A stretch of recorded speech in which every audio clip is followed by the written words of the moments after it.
My name is Dr. Peggy Brunache, and I'm a lecturer in public history and archaeology, as well as serving as the founding director of the Beniba Centre for Slavery Studies. The challenges are not having a body of colleagues that look like you to rely on for support. It's quite hard when you're put in a position where you're not always sure if you're hired because you are a woman or you're Black or some person of color, or both. If it's just a ticking box exercise, sometimes you do get these microaggressions, and who do you talk to discuss, is this in my head or is it something more? I was the first Black woman that the university's ever hired in history. I'm now the first, not just Black woman, first Black person. I am currently the first and only Black person in archaeology. So it's a little lonely.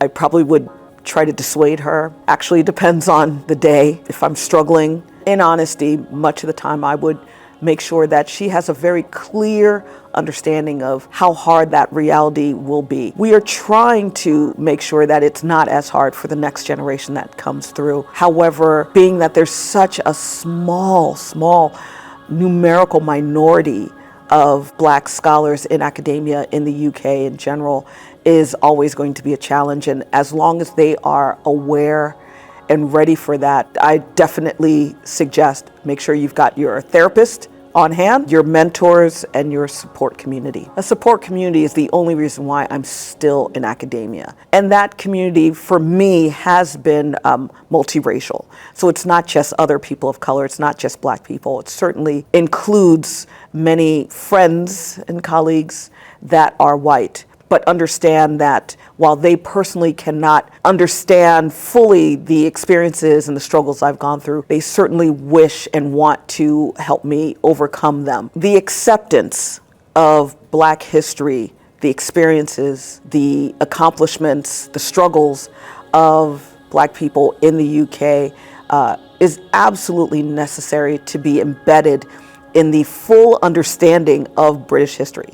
Black history is British history. I understand the need for Black History Month because it's always been marginalized. The contributions of Black people in terms of the accomplishments, the support, the rebuilding of the infrastructure after World War II, certainly before then, certainly the reason why the British Empire became as mighty as it was, but it shouldn't just be a month. The way I see it is, I'm Black 365 days of the year. Black History Month should just be embedded in the fabric of general history of Britain.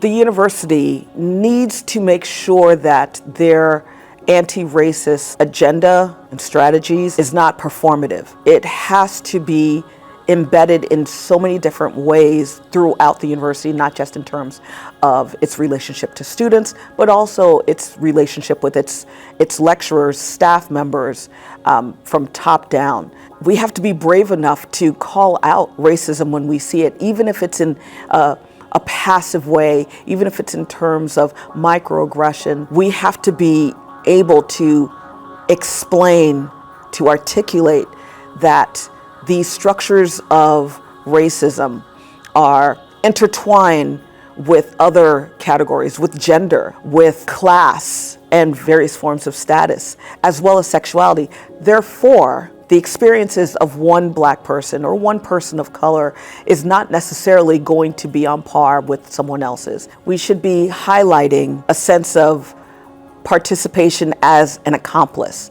It's not enough to be an ally and feel sympathy. We need to not just bring awareness, but actively seek out ways to eradicate racism on every level, not just with our students, but certainly with our staff, our administrative levels as well. The promotion of bringing in more people of color to our Glasgow community also means finding ways to make sure that we retain them. It's not enough to bring them in because there's too many passive ways that they are subjected to all kinds of racialized violence. And I don't necessarily mean physical violence, but there's a lot of social violence, verbal violence that happens that drives one away. Being an ally isn't enough. It means you have to be an accomplice to make sure you seek out ways to make sure everyone is aware of problems, even if that means you are reporting your colleagues for microaggressions or sometimes even worse, and making sure that the follow through means that others won't have to be subjected to such problems.